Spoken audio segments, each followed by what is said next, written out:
Mga nagtatanong kung paano maging fireman dito sa Canada. Doon pa lang sa interview, tinatanong na nila yung kung kaya mong magtrabaho mag-isa, hindi ka mamimili ng gagawin mong goma.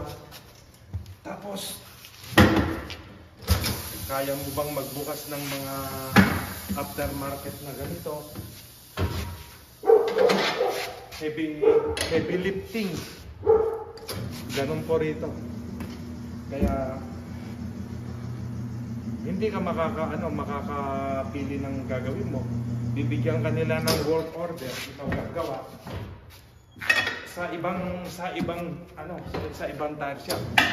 Pero minsan sa na-applyan ko, may kasama ka, o minsan wala, ikaw lang mag-isa. Kailangan kagaya nito mabigat. 4 itong ginagawa ko para dito sa truck 1500 na RAM. Ayan. Kaya kailangan ito madaling ikabit. Yung nga lang mabigat nga lang. Heavy lift.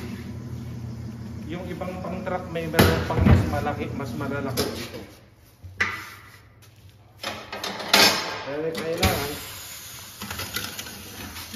heavy lifting ayan.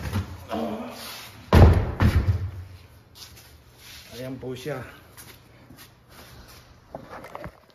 Ito, binabalance ko na siya. Ito yung kanyang size 275/60 R20. Ito,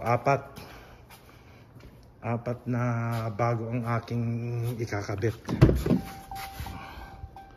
2017. Ganun po rito sa bansang Canada. Pabilisan dito by appointment. By appointment po kasi rito ang gawa sa mga malalaking tire shop.